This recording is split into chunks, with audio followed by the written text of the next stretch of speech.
بالله من الشيطان الرجيم بسم الله الرحمن الرحيم كان الناس أمة واحدة فبعث الله النبيين مبشرين ومنذرين وأنزل معهم الكتاب بالحق ليحكم بين الناس فيما اختلفوا فيه وما اختلف فيه إلا الذين أوتوه من بعد ما جاءتهم البينات بغيا بينهم فهدى الله الذين آمنوا لما اختلفوا فيه من الحق بإذنه والله يهدي من يشاء إلى صراط مستقيم.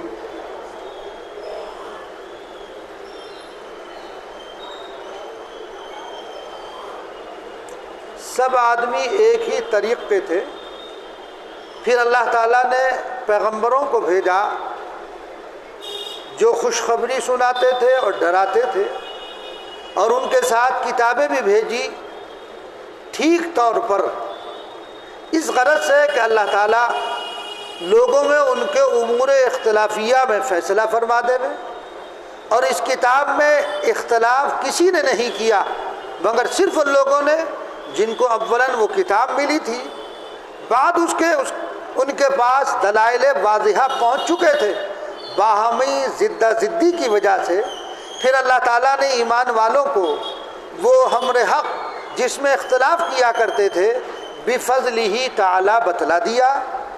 اللہ تعالیٰ جس کو چاہتے ہیں اس کو راہ راست بتلا دیتے ہیں. اس سے پچھلی آیات میں یہ بات بتلائی گئی تھی کہ دین حق سے منکرین کے اختلاف کرنے کی علت اور اس کی وجہ حب دنیا، دنیا کی محبت. اسی حب دنیا کا اثر یہ تھا کہ رؤساء یہود، مشرکین، کفار یہ غریب اہل اسلام کو ذلیل اور رسوا سمجھتے تھے. ان کے ساتھ استہزاء اور مذاق کا معاملہ کیا کرتے تھے. یعنی ان کو اپنے مال و دولت پر ناز تھا، اور وہ مال و دولت کے نشے میں ایسے چور تھے کہ اس کی وجہ سے وہ اہل ایمان کا مذاق اڑاتے تھے. اور یہ بھی کہا کرتے تھے کہ ہمارے پاس مال ہے تو ہم اللہ کے قریب ہیں، اگر ہمارے پاس مال و دولت نہ ہوتا تو اللہ تعالیٰ ہم سے راضی کیوں ہوتا؟ ہم سے راضی ہے تبھی تو مال ہے. تو اس کا جواب گزشتہ دیا جا چکا ہے کہ مال و دولت کا ہونا حق یا ناحق ہونے کی علامت نہیں ہے، کہ اگر کسی کے پاس مال و دولت ہے تو اللہ اس سے راضی ہے یا وہ حق پر ہے، اور اگر کسی کے پاس مال نہیں ہے تو وہ ناحق پر ہے یا اللہ اس سے راضی نہیں ہے.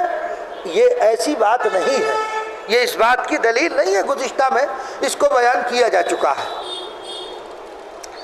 ساتھ میں یہ بات بھی بیان کی گئی تھی کہ قیامت کے روز یہ جو ہنسنے والے ہیں یعنی کافرین، مومنین جو ہے ان سے اعلیٰ درجے میں ہوں گے، یہ نچلے طبقے میں ہوں گے جہنم کے، اس لیے کہ یہ اہل حق کا مذاق اڑا رہے ہیں، ان کے ساتھ تمسخر کا معاملہ کر رہے ہیں، اور جن کے ساتھ تمسخر کا معاملہ کیا جا رہا ہے اللہ ان کو جنت کی اعلیٰ نعمتوں میں رکھیں گے. گزشتہ میں گزر چکا ہے، گویا کہ کفار ذلیل و رسوا ہوں گے اور مومنین جو ہے وہ نعمتوں سے مالا مال ہوں گے.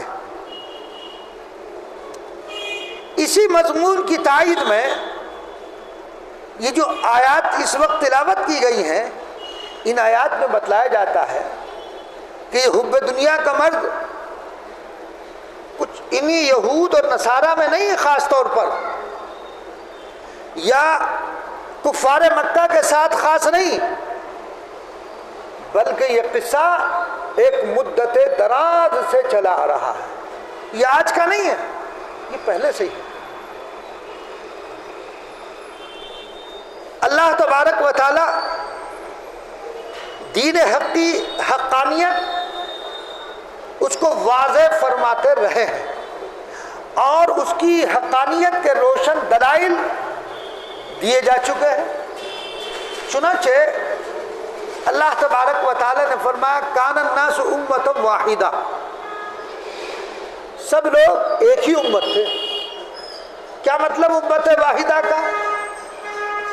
حضرت کعب رضی اللہ تعالیٰ عنہ فرماتے ہیں کہ ایک امت، اس کا مطلب ازل میں تھے۔ جب اللہ نے فرمایا الست بربکم، کیا میں تمہارا پروردگار نہیں ہوں، تو سب نے کیا کہا تھا؟ بلا، جی ہاں آپ ہمارے پروردگار ہیں۔ حضرت ابن عباس رضی اللہ تعالیٰ عنہ فرماتے ہیں کہ اللہ تبارک و تعالیٰ نے حضرت آدم علیہ السلام اور حضرت حوا کو بھیجا، ایک ہی دین تھا اس وقت، کوئی اور دین نہیں تھا۔ حضرت آدم علیہ السلام جب دنیا میں تشریف لائے، حضرت حوا وہ بھی دنیا میں اللہ نے ان کو بھیجا، ایک ہی دین تھا، کوئی دوسرا دین نہیں تھا۔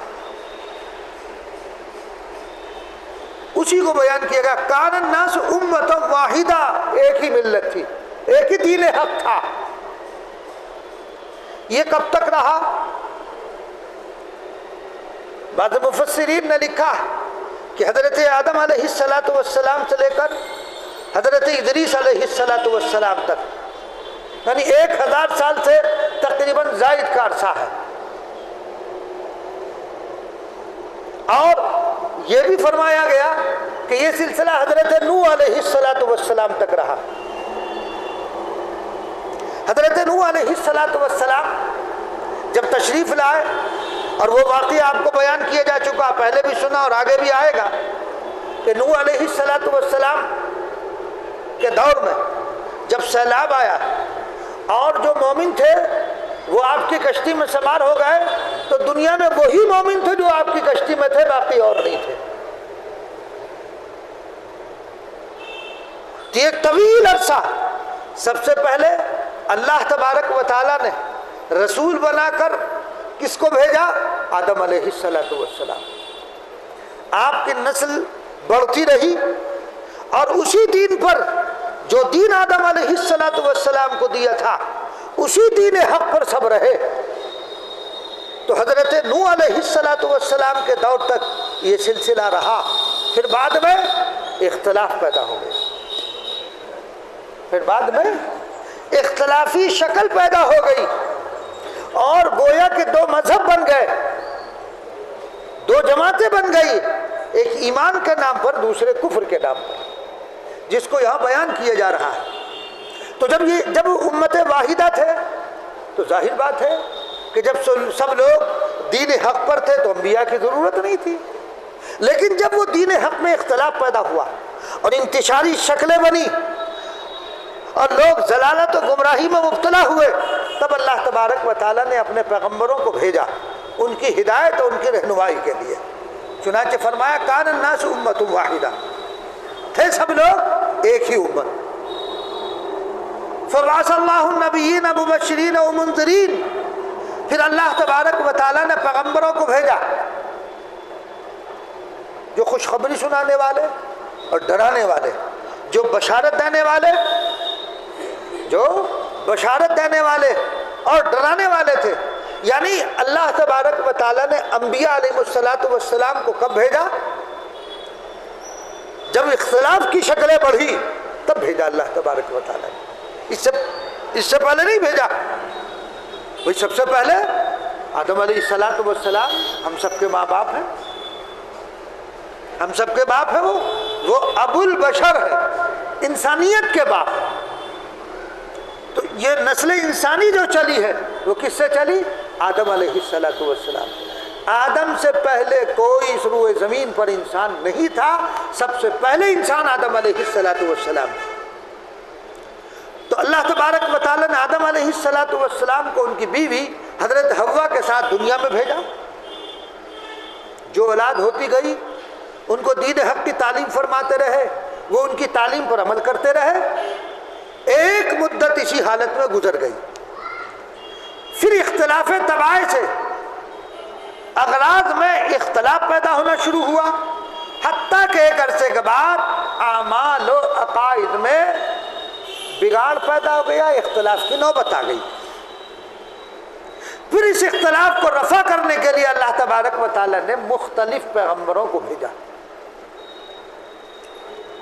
اور یہ بات بھی یاد رکھیے گا، ہم نے بتائی ہے بارہا کہ آدم علیہ السلام سے لے کر نبی کریم صلی اللہ علیہ وسلم تک جتنے بھی پیغمبر آئے، چاہے وہ 1,24,000 ہو، 50,000 ہو، یا اس سے زائد ہو یا اس سے کم ہو، جتنے بھی انبیاء علیہ السلام آئے وہ توحید میں متحد رہے۔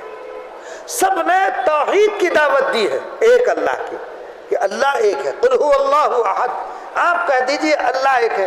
تو وحدانیت میں سب متفق ہے، اگرچہ فروعی جو مسائل ہیں، جو مسائل دیے گئے وہ اس زمانے اور دور کے اور اس وقت کے احوال کے مطابق اللہ تبارک و تعالیٰ نے دیے، مسائل مختلف رہے لیکن اصول میں متحد ہے۔ تو اللہ تبارک و تعالیٰ نے جب اختلاف کی نوبت آئی، عقائد میں اختلاف پیدا ہو گیا، تو اللہ نے اس اختلاف کو رفع کرنے کے لیے، دور کرنے کے لیے مختلف زمانوں میں مختلف پیغمبروں کو بھیجا، جو کہ حق ماننے والوں کو خوشی کے وعدے سنائے اور نہ ماننے والوں کو عذاب سے ڈراتے رہے۔ ان پیغمبروں کی مجموعی جماعت کے ساتھ اللہ تبارک و تعالیٰ نے آسمانی کتابیں بھی اتاری۔ اللہ نے جو رسول بھیجے ان رسولوں کو اللہ تبارک و تعالیٰ نے کتابیں بھی دی۔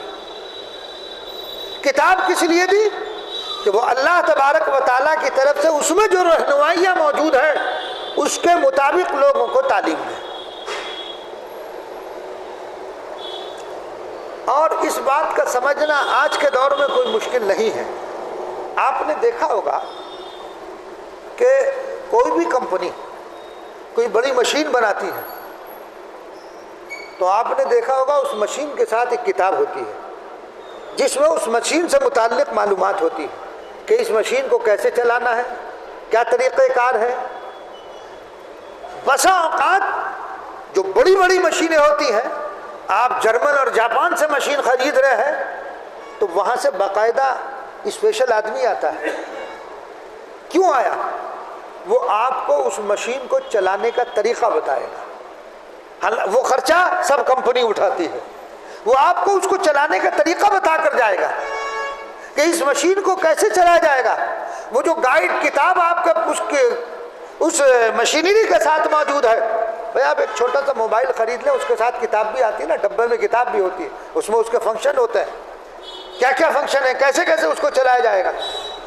تو ظاہر بات ہے کہ اللہ تبارک و تعالیٰ ایک چھوٹی سی مشین اس کو چلانے کے لیے ایک کتاب اس کے ساتھ موجود، ایک انجینئر اس کے ساتھ بھیجا جا رہا ہے۔ تو اللہ تبارک و تعالیٰ نے انسان کو بھیجا، اور یہ پوری کائنات جو انسان کے لیے بنائی گئی، تو اس کے لیے کوئی گائیڈ نہ ہو، اس کے لیے کوئی کتاب نہ ہو، اس کو چلانے اور سکھانے والا کوئی نہ بھیجا جائے۔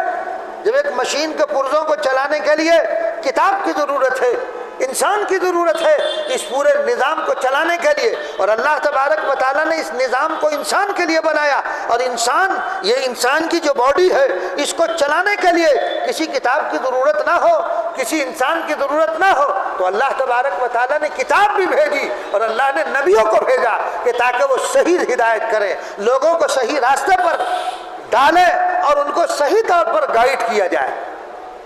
تو اس لیے اللہ جب اختلاف عقائد میں پیدا ہوا تو اللہ تبارک و تعالیٰ نے اپنے پیغمبروں کو بھیجا، اور پیغمبروں کو بھیجنے کے ساتھ ساتھ اللہ نے اپنی کتاب بھی بھیجی کہ انہیں سمجھاؤ یہ ایک مشینری ہے، انسان بھی ایک مشینری ہے۔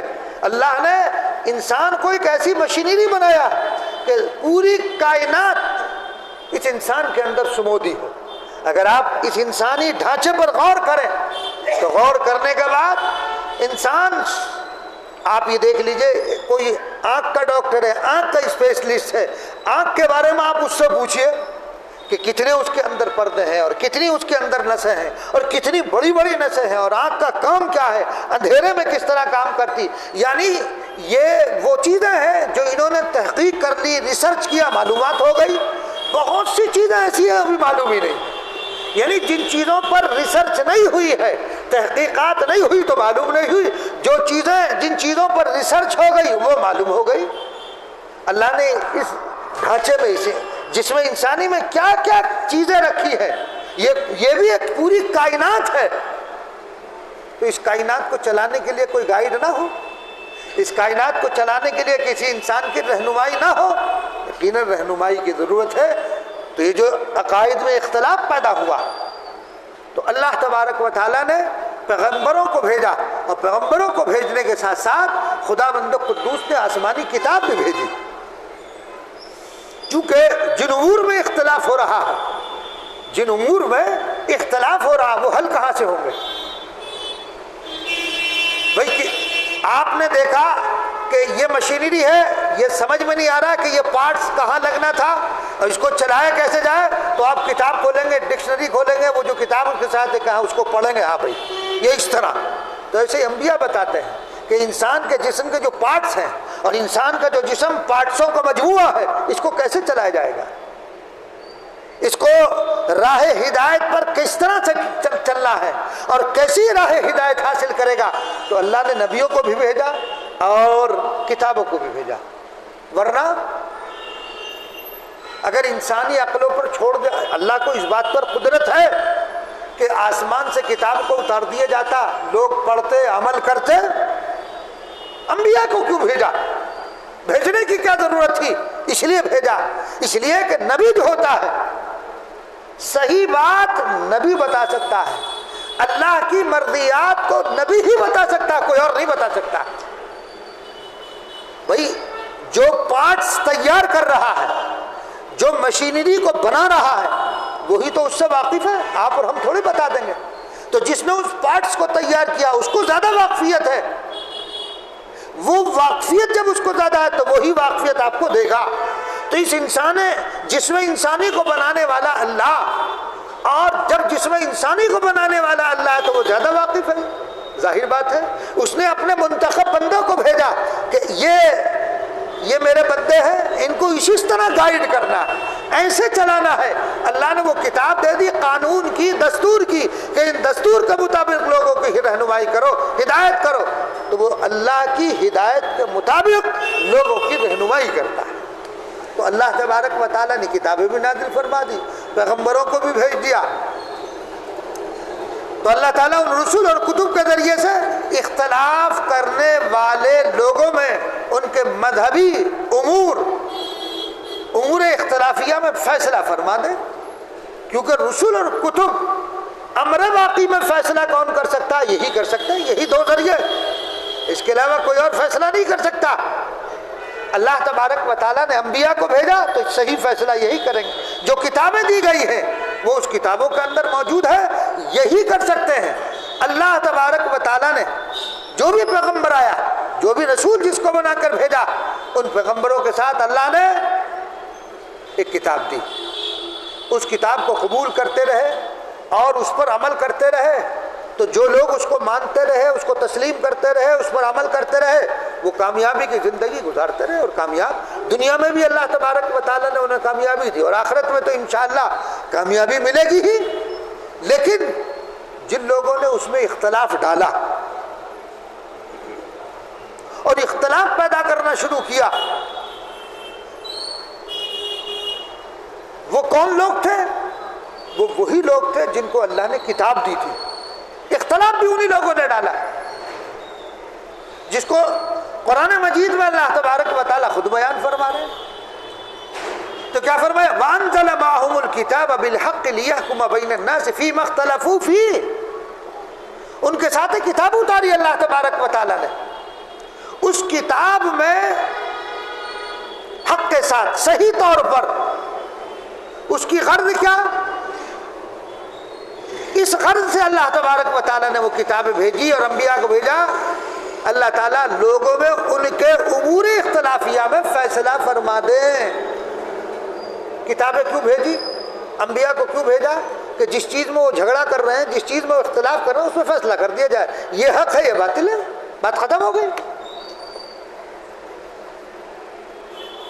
اچھا اس کے باوجود بھی ایسے افراد رہے کہ فیصلہ کرنے کے باوجود، ظاہر بات ہے کہ کچھ لوگ ایسے ہوں گے جو فیصلے کو ماننے والے ہوں گے، کچھ لوگ ایسے ہوں گے جو فیصلے کو نہیں مانیں گے، جو مانیں گے وہ کامیاب، جو نہیں مانیں گے وہ ناکام ہے۔ ماننے والے مومن ہیں، نہ ماننے والے کافر ہیں۔ وَمَا اخْتَلَفَ فِيهِ إِلَّا الَّذِينَ أُوتُوهُ مِن بَعْدِ مَا جَاءَتْهُمُ الْبَيِّنَاتُ بَغْيًا بَيْنَهُمْ۔ دیکھو قرآن کیا کرا، اللہ کیا فرما رہے ہیں، اس کتاب میں اختلاف کسی نے نہیں کیا مگر صرف ان لوگوں نے جن کو اولاً وہ کتاب ملی تھی۔ یعنی آپ اندازہ لگائیے اختلاف بھی کون لوگ کر رہے ہیں، جنہیں اللہ تعالیٰ کتاب دے چکا ہے۔ اختلاف یہود نے کیا، نصارہ نے کیا، حالانکہ ان کو تو کتاب دی گئی تھی۔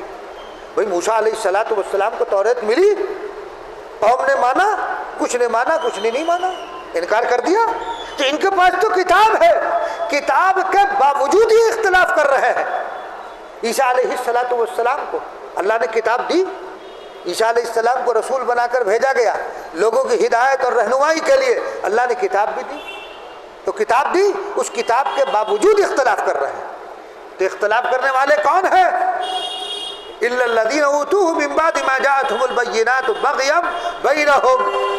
اختلاف بھی وہی لوگ کر رہے ہیں جن کے پاس کتاب موجود ہے، اور ان لوگوں کے پاس دلائل واضحہ آ چکے ہیں۔ مَا جَاءَتْهُمُ الْبَيِّنَاتُ بَغْيًا بَيْنَهُمْ، بعد اس کے ان کے پاس دلائل واضح پہنچ چکے تھے، لیکن اب کیوں کر رہے ہیں؟ ضدہ ضدی کی وجہ سے، ہٹ دھرمی۔ بھائی اگر کوئی حق کی بات یہ ہے کہ دو آدمیوں میں اختلاف ہوا، ظاہر بات ہے کہ ایک آدمی حق پر ہوگا، ایک ناحق پر ہوگا۔ اگر اس کو سمجھایا جائے کہ بھائی دیکھو حق یہ ہے، باطل یہ ہے، اگر اس کو واقعتاً دوسرا باطل پر ہے تو اس کو قبول کر لے، کہا میں غلطی پر ہے، حق یہ ہے، چلو میں نے قبول کر لیا۔ اور ایک آدمی یہ ہے کہ وہ باطل پر ہے اور وہ اپنے آپ کو حق پر سمجھتا رہے اور اسی پر ڈٹا رہے، اڑ جائے، تو دنیا اس کی اصلاح نہیں کر سکتی، پھر کوئی اصلاح نہیں کر سکتا۔ وہی میں یہ مان لوں کہ میں باطل پر ہوں اور اسی پر جمع رہوں، 1000 دلائل آپ نے پیش کر دیے میرے باطل پر ہونے کے، اب میں اس سے نہ ہٹوں، تو یہ تو ہٹ دھرمی ہو گئی نا۔ اور ہٹ دھرم کا دنیا میں کوئی علاج نہیں سوائے ڈنڈے، اس کا کوئی علاج نہیں۔ تو جب دلائل پہنچ گئے، بھئی ایک بات آپ کو پہنچی، آپ نے اس کی تحقیق کی، معلوم ہوا کہ غلط ہے، بھئی یہ صحیح ہے، اب آدمی کو کیا کرنا چاہیے؟ صحیح بات پہنچی اس کو قبول کر لو، ٹھیک ہے بھئی، ہاں یہ صحیح بات صحیح ہے، تحقیق سے یہ بات ثابت ہو گئی، بات ختم ہو گئی۔ اب یہ کہ نہیں میں تو اس کے علاوہ مانوں گا نہیں، چاہے تم 1000 دلائل لے آؤ، تو بھیا اس کا علاج تو کہیں نہیں ہے۔ ضدہ ضدی کے باہر فَهَدَى اللَّهُ الَّذِينَ آمَنُوا لِمَا اخْتَلَفُوا فِيهِ مِنَ الْحَقِّ بِإِذْنِهِ، پھر اللہ تعالیٰ نے ایمان والوں کو وہ امر حق جس میں اختلاف کیا کرتے تھے بِفَضْلِهِ تعالیٰ بتلا دیا۔ جو ایمان والے تھے اللہ تبارک و تعالیٰ نے کی جانب سے انہیں بتا دیا گیا کہ یہ حق ہے، یہ صحیح ہے، یہ غلط ہے، یہ باطل ہے، انہوں نے اس کو قبول کر لیا۔ اور جنہوں نے قبول کر لیا، ظاہر بات ہے جب قبول کر لیں تو اختلاف ختم ہو جائے گا۔ بھئی دو آدمیوں میں اختلاف ہوا، جو وجہ اختلاف تھا وہ ختم ہو گیا، تو اختلاف ختم ہو جانا چاہیے۔ میں نے مان لیا کہ بھئی ہاں میں غلطی پر، اختلاف ختم ہو گیا۔ اور جب ہم مانو ہی نہ تو پھر تو اختلاف کبھی بھی ختم نہیں ہوگا۔ تو بہرحال آج کی جو آیات ہیں، ان آیات میں کئی باتیں معلوم ہوتی ہیں۔ پہلی بات تو یہ معلوم ہوئی کہ ابتدائی آفرینش اس دنیا میں سب سے پہلے توحید کامل موجود تھی، ایک ہی امت تھے، ایک ہی مذہب تھا، ایک ہی دین تھا، وہی حق تھا، کوئی دوسرا تیسرا دین نہیں تھا، سب اسی پر جمع تھے۔ یہ بات معلوم ہو گئی آپ کو۔ دوسری بات یہ معلوم ہوئی کہ اختلاف پیدا ہونے کے بعد اللہ تبارک و تعالیٰ نے انبیاء علیہ السلام کو بھیجا، اور پھر اس کے ساتھ ساتھ خداوند قدوس نے آسمانی کتابیں بھیجی جو مختلف عقائد رکھنے والے تھے، یعنی جو اختلاف پیدا کر رہے تھے تو ان کو یہ بتانے کے لیے کہ یہ صحیح ہے، یہ عقائد صحیح ہیں، یہ باطل ہے، اللہ ایک ہی ہے، دو نہیں ہے، نبی اللہ کے بندے ہیں، اللہ نہیں ہے۔ تو یہ سلسلہ انبیاء کا چلتا رہا، نبی کریم صلی اللہ علیہ وسلم پر اس سلسلے کی تکمیل ہو گئی۔ اللہ تبارک و تعالیٰ نے آخر میں حضور پاک علیہ السلام کو بھیجا اور آپ کو کتاب الہی یہ قرآن مقدس دے دیا گیا جس کو آپ اور ہم پڑھتے ہیں۔ جب یہ قرآن مقدس آ گیا تو اب ہمیں ایمان صرف نبی کریم صلی اللہ علیہ وسلم کی ذات پر کہ آخری نبی وہی ہے، اب کوئی نبی نہیں آئے گا۔ حضور پاک علیہ السلام کو قرآن کی شکل میں کتاب دی گئی، یہ آخری کتاب ہے، اس کے بعد قیامت تک کوئی کتاب آنے والی نہیں ہے۔ لیکن اس کے باوجود کہ انبیاء کا ایک سلسلہ رہا جس کی تکمیل نبی کریم صلی اللہ علیہ وسلم پر کر دی گئی، لیکن ان میں بھی اختلاف بہ پڑا، ہم میں بھی تو بڑا اختلاف اور انتشار ہے، کوئی ادھر کو بھاگ رہا، کوئی ادھر کو بھاگ رہا۔ یہ اختلاف اور انتشار چلتا رہا، خود نبی کریم صلی اللہ علیہ وسلم کے دور میں بھی پیدا ہوا اور حضور کے بعد بھی پیدا ہوا۔ کچھ لوگوں نے نبوت کا دعویٰ کر دیا کہ میں نبی ہوں، کیا نہیں کیا، بہت سے ادوار ایسے گزرے، جبکہ نبی کریم صلی اللہ علیہ وسلم آخری نبی اور آخری کتاب آپ کو دے دی گئی، تب کوئی اختلاف نہ ہونا چاہیے تھا، لیکن اس کے باوجود اختلاف کیا گیا۔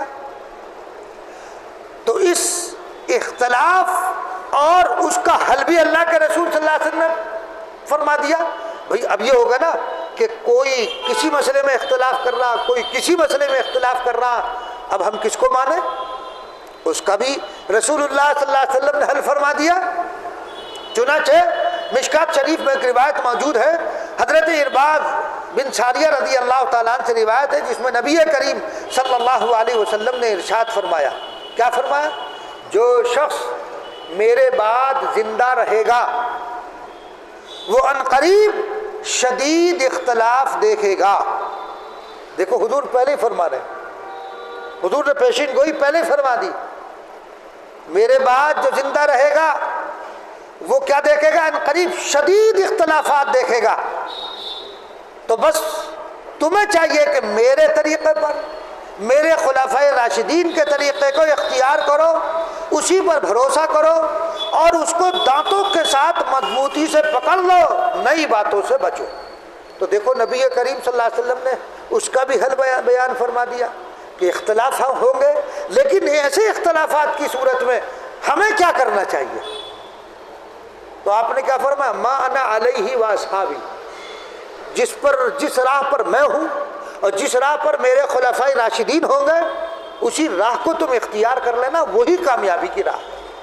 گویا کہ نبی کریم صلی اللہ علیہ وسلم ہمیں حل بتلا کر تشریف لے گئے، حل بھی ہمیں بتا دیا۔ ایک حدیث شریف سے معلوم ہوتا ہے کہ رسول اللہ صلی اللہ علیہ وسلم حق کی کسوٹی ہے، آپ ہی کا طریقہ حق کا طریقہ ہے، آپ کے خلفائے راشدین کا طریقہ بھی وہی ہے جو آپ کا طریقہ ہے۔ اس لیے تمام اختلافات کا حق، تمام اختلافات کے حل کا فیصلہ آپ نے یہی قرار دیا کہ ہر امر اختلاف میں رسول اللہ صلی اللہ علیہ وسلم، خلفائے راشدین و مہدیین کا طریق دیکھ لیا جائے، حق اس کے موافق ہے، اگر اس کے خلاف ہے تو باطل، اس کے موافق ہے تو حق۔ تیسری بات آیت سے معلوم ہوئی کہ انبیاء اور رسول آسمانی کتابوں کے کھلے ہوئے فیصلوں کے بعد بھی یہ دنیا دو گروہوں میں تقسیم ہو گئی۔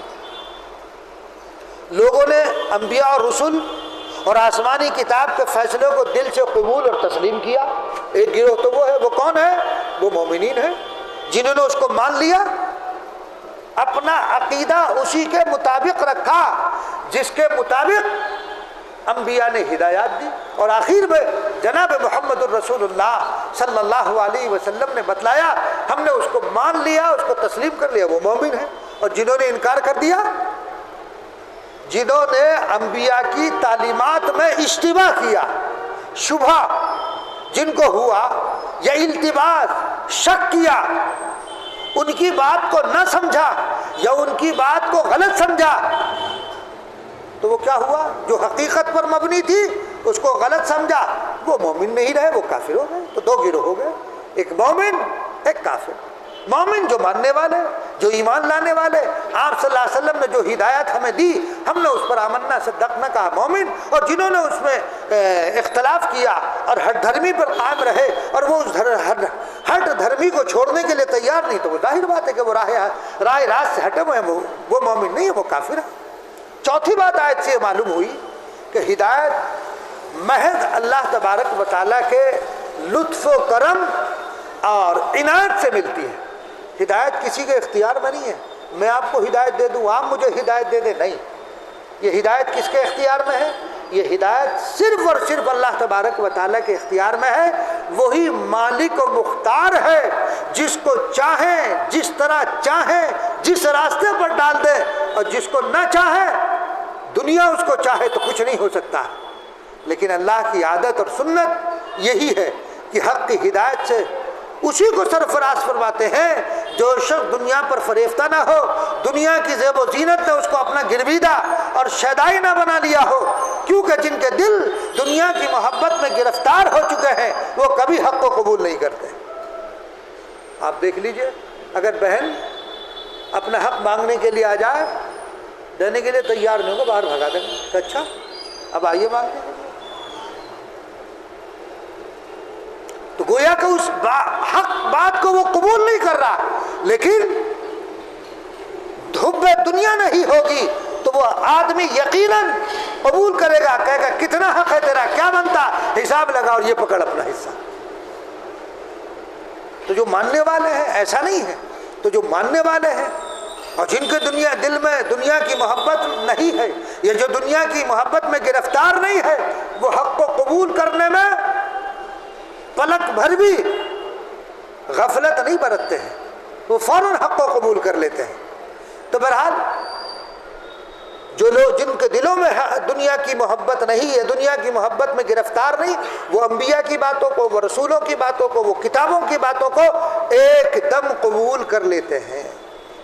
اور جو لوگ قبول نہیں کرتے بلکہ انبیاء کے ایذا کے در پہ رہتے ہیں، تکلیف پہنچانے کے در پہ رہتے ہیں، اس طاق میں رہتے ہیں کہ انہیں تکلیف پہنچا دی جائے، انہیں مصیبت میں ڈال دیا جائے، تو ظاہر بات ہے کہ وہ نہ اس دنیا میں کامیاب ہوں گے اور نہ آخرت میں کامیاب ہونے والے ہیں۔ آیت شریفہ میں وہی بات بیان کی گئی، الذین آمنوا لما اختلفوا فیہ من الحق بإذنہ، ایمان والوں کو وہ امر حق جس میں اختلاف کیا کرتے تھے بفضلہ تعالیٰ بتلا دیا، واللہ یہدی من یشاء الی صراط مستقیم، اللہ جس کو چاہتے ہیں اس کو راہ راست بتلا دیتے ہیں۔ تو معلوم ہوا کہ راہ ہدایت دینا، راہ ہدایت پر قائم رکھنا، یہ کس کا کام ہے؟ یہ اللہ کا کام۔ آپ اور میں کسی کو ہدایت نہیں دے سکتے، اللہ جس کو چاہے گا اسی کو ہدایت مل سکتی ہے، اس لیے کہ وہ سب مالک اور مختار وہی ہے، وہی ذات ہے، یہ تمام کی تمام چیزیں اسی کی ملکیت میں ہے، اسی کے اختیار میں ہے۔ وہ جس کو چاہے گا راہ راست پر لائے گا، جس کو نہیں چاہے گا وہ راہ راست پر نہیں لائے گا، اور اس پر کسی کو جبر بھی نہیں ہے، تو اس لیے فرما دیا گیا، اور اللہ جس کو چاہتے ہیں اس کو راہ راست بتلا دیتے ہیں۔ اللہ تبارک و تعالی ہم سب کو قرآنی تعلیمات پر عمل کرنے کی توفیق عنایت فرما۔ اللہم صلی علی سیدنا و نبینا و مولانا محمد عبدہ و رسولہ، ربنا ظلمنا انفسنا وان لم تغفر لنا وترحمنا لنکونن من الخاسرین۔ اے اللہ ہمارے گناہوں کو معاف فرما، ہماری خطاؤں کو درگزر فرما، ہم سب پر رحم اور کرم اور عافیت کا معاملہ فرما، آنے والے برائی سے ہماری حفاظت فرما، پورے عالم کے مسلمانوں کی حفاظت فرما۔ اے اللہ جو دنیا سے جا چکے ان کی قبور کو نور سے منور فرما، اور جو زندہ ہیں ہاسپٹلوں میں داخل ہیں بیمار ہیں سب کو شفا عاجلہ دائمہ مستمر عطا فرما، اور جو پریشان حال ہے کسی بھی اعتبار سے پریشان ہو اے اللہ ان کی ہر پریشانی کو دور فرما دے، ذہنی اعتبار سے، جسمانی اعتبار سے، مالی اعتبار سے پریشان حال ہے، مقروض ہے، قرضوں میں ڈوبے ہوئے ہیں، اے اللہ ان کی ہر پریشانی کو دور فرما دیجئے۔ اے اللہ عافیت کا معاملہ فرما، اے اللہ عافیت کا معاملہ فرما دیجئے میرے مولا، ہر عافیت کا معاملہ فرما، آنے والے برے حالات سے حفاظت فرما، ہر قسم کی اے اللہ برائیوں سے ہماری حفاظت فرما۔ خدا بند قدوس اس وقت جو ہمارے ملک میں حالات چل رہے ہیں امن کا معاملہ فرما، سلامتی کا معاملہ فرما، دنگیوں سے محفوظ فرما، شریوں کے شر سے حفاظت فرما۔ اے اللہ الہ العالمین ہمیں دین پر جما دے، اے اللہ ہمیں دین پر جمائے رکھ، جب تک زندہ رکھیے دین پر قائم اور دائم رکھیے، اور جب وقت آئے تو خاتمہ ایمان پر فرما۔ چلتے ہاتھوں پیر اٹھا، کسی کا محتاج